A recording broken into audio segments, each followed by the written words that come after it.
Hello everybody, welcome back to a new video. Today I'm going to be talking about fills and fill segments inside Psytrance drops, which are actually really important part of your drop because they kind of announce the new section. That's where you can start introducing like a new lead sound or some cool new effect sounds or some extra drums. Therefore they're really important in transitioning the listener into the next segment of your track. And today I'm going to tackle them for you.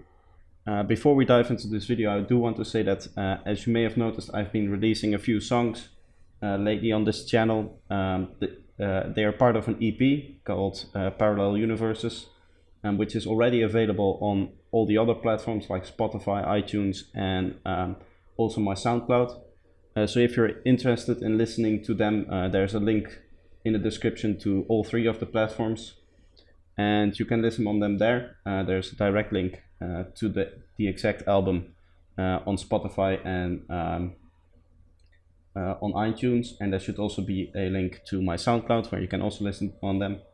But yeah, that's it. And now let's get into it. Alright, so here we have the project. As you can see, I have 4 examples lined up for you. And we're going to go through each one. And this is from an upcoming song which is not released yet, and I'm quickly going to let you listen to these 4 examples, and they're going to be from the easiest to some more complex things where we have longer things right here. And for now, let's just play them.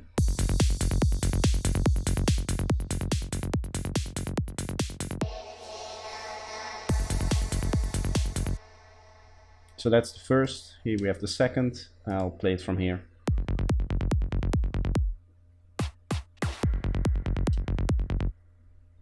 And then we have the third here.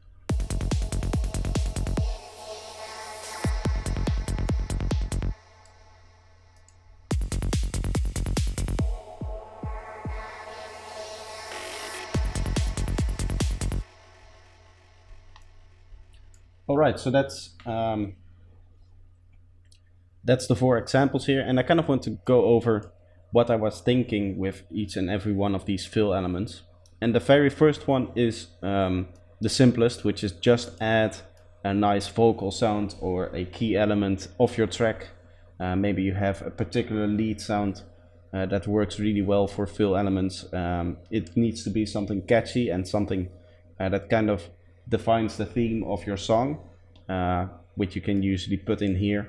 Maybe you have a vocal shout that works really well, and the rest I've just left it empty. So there's not really much going on other than that you need to have a theme sound, and in this case we went for this vocal here, which is just a cashmere vocal. And I did add some processing, but that's not really important. The main key here is that you want something that really catches your attention, and you don't want something that has too much energy, too much rhythm. Even though this does have a nice 4-to-the-floor rhythm to it, it's not really a distracting rhythm. That's not a lot of plucky stuff going on, things like that. The other interesting thing is that we are doing some automation here with the high pass. I can quickly show you that. We're high passing the bass here, and if we open up the kick channel, excuse me for the mess, because this is from an important project after all. This is an actual song I'm working on, so there are a lot of empty tracks right now. But you can see we're using my filter rack, for which I have a video on my channel just showing you exactly how this works and why you should use it.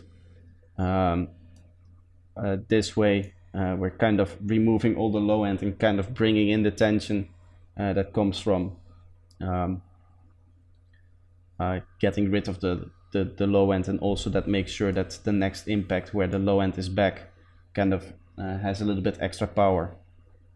Now here there is a little bit of a problem with this automation, but the general idea stands that we are just playing something that kind of diminishes in energy, and then we bring it back in when the first kick drum hits, and kind of start over again and kind of get that nice punch from the bass back. So that sounds like this again. you can really hear how preparing for that fill, we're removing all the energy. Again, that's fairly important. Not everywhere, but in this case it worked well in the context of the track. We had a lot of energetic elements in this part of the track where I got it from. Of course, as you can see, I didn't copy over all the parts. We are missing all the lead sounds basically, and all the effects and pads and stuff like that, anything that's not really important for this tutorial.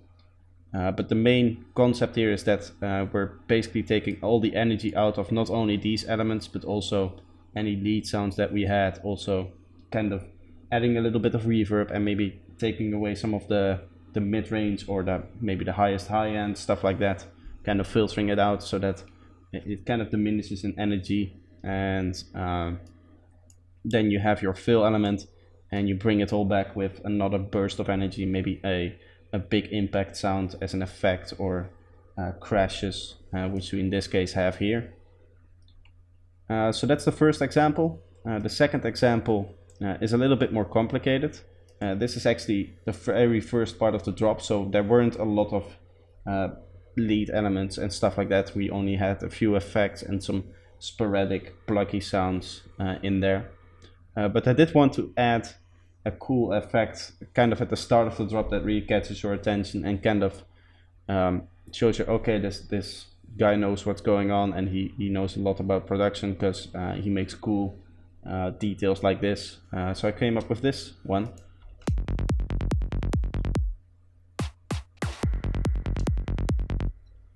And as you can see, that's many layers. I'm not gonna go in depth on the mixing, but what this element does, the main function is it kind of sets up a rhythmic expectation of things being this long, of the timing between kicks.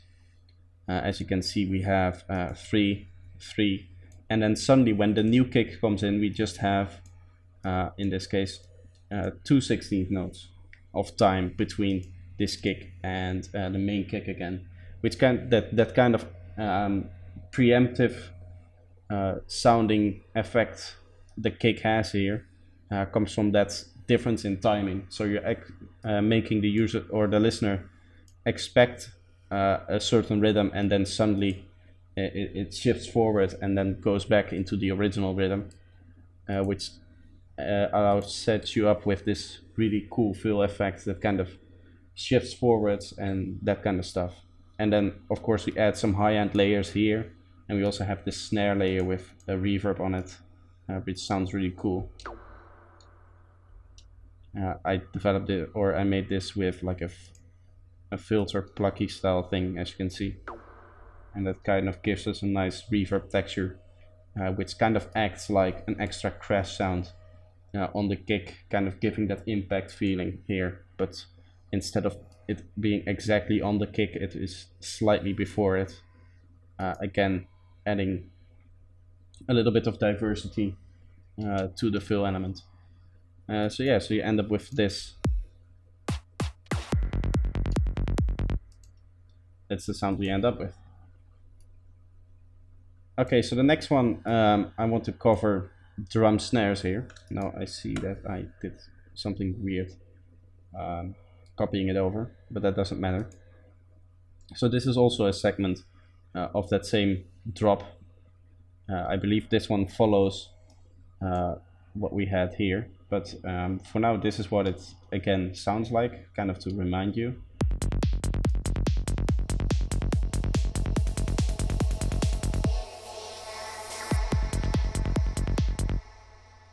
And here we're kind of doing the opposite than we did in this part here, where here we were taking away a lot of energy by removing the bass sound. Here we're actually adding it by introducing this build snare sound here. So that kind of goes up in frequency as well as in speed. And then to add to that, we also have this reverse vocal.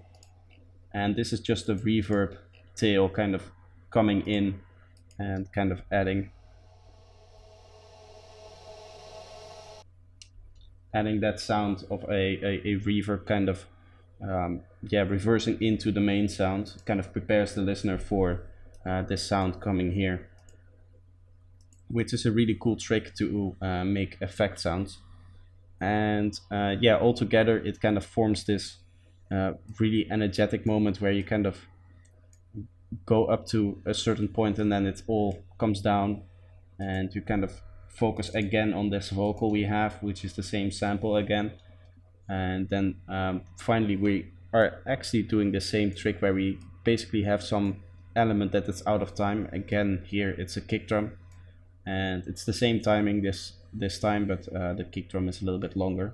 So again, 2/16 notes here, and then we go back into our original pattern. So that sounds like this.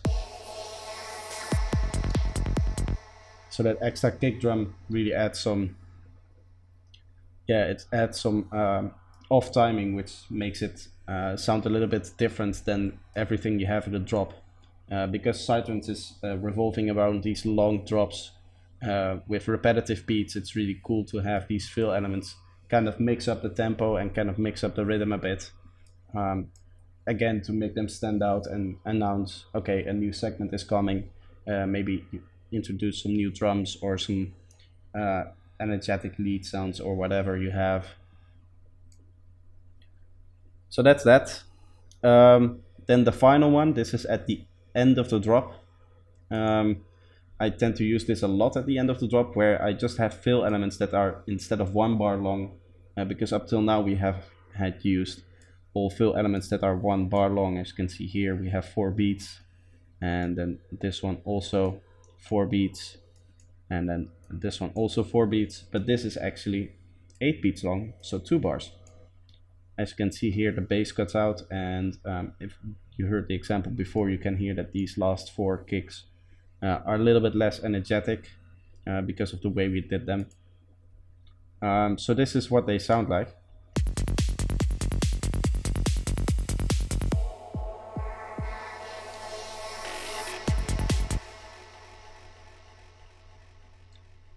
Okay, so here again we have the same concept of having a drum snare coming up. In this case I opted for a different sound because I thought a different sound would fit nicely here.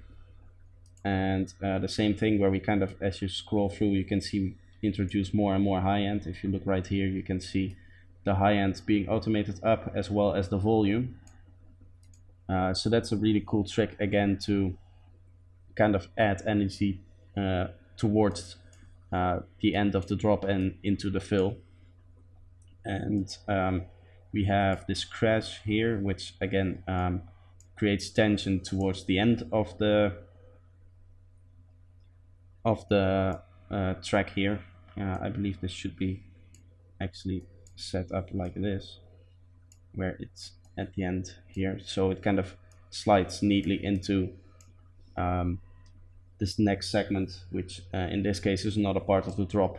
And here you can see I've just put down 4 kicks to kind of illustrate that, but you can also use this, of course, to like end the drop and go into a breakdown or something. And here I actually placed a part of a main lead, which is really cool because you kind of wouldn't expect it anymore at the end. Maybe you have this main lead playing all throughout up until this part, and you have it make different variations and all kinds of cool stuff, and then you kind of pause it here for these first 6 beats, and then you kind of bring it back one last time to kind of remind the listener about what you just heard, and or maybe you are going to use that again in a different way for a breakdown, and you can use it that way to kind of announce that you're still using it. So there's a lot of things you can do here, but what I want you to kind of focus on is that sometimes it's really nice to have a little bit of a longer breakdown as opposed to the standard 4 beat breakdown. So to kind of add a little bit extra to your fill element, I should say, not a breakdown. So yeah, that's mostly it for today's video. Again, links to the songs are in the description. And I don't know how many tutorials I'm going to be making the next few weeks, now that I kind of need to catch up on the production side of things, because that has been a little bit neglected while I've been making these tutorials. But if you have an idea for a tutorial, feel free to comment it down below and I can tackle it. And I hope to see you next time. Bye bye.